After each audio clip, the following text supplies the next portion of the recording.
बेटियों का मजबूर बाप। आप सभी का स्वागत है। गांव के आखिरी सिरे पर एक छोटा सा छप्पर था। टूटी हुई दीवारें, टीन की छत और उस घर में रहता था रामकिशन। रामकिशन के पास धन नहीं था, पर दो अनमोल खजाने थे, उसकी बेटियां सीता और गीता। गीता के जन्म लेते ही उसकी मां चल बसी।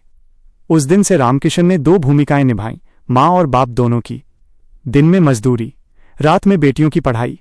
खुद फटे कपड़े पहनता, पर बेटियों की कॉपी किताब कभी अधूरी नहीं रहने देता।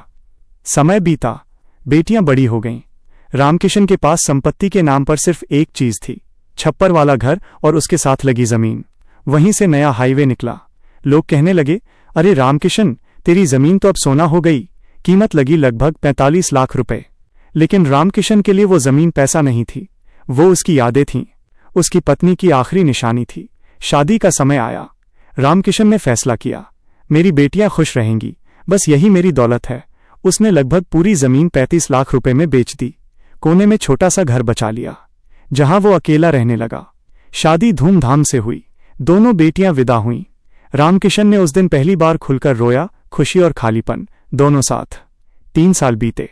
एक दिन डाकिया आया, हाथ में एक नोटिस, इनकम टैक्स विभाग का नोटिस।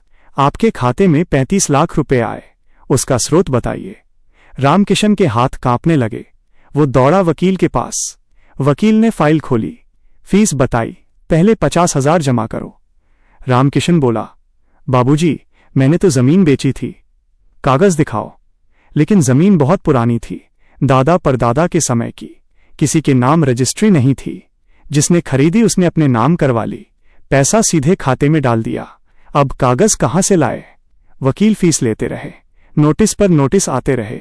गांव वाले कानाफूसी करने लगे, लगता है काला धन था। रामकिशन की मजदूरी छूट गई। बेटियों को बताना नहीं चाहता था, सोचता, उनकी जिंदगी खराब क्यों करूं। एक रात छप्पर के नीचे अकेला बैठा था। दीवार पर टंगी बेटियों की शादी और हार चढ़ा बीबी का फोटो देख रहा था। धीरे से बोला, मैंने कोई पाप नहीं किया, मैंने तो सिर्फ बेटियों की शादी की। सुबह गांव में खबर फैल गई, रामकिशन अब नहीं रहा। उसका छप्पर खाली था, शिवाय दीवार पर टंगी तस्वीरें और कोने में पड़ी इनकम टैक्स के नोटिस। आप अपने विचार कमेंट में लिख सकते हैं, लाइक शेयर जरूर करें। धन्यवाद।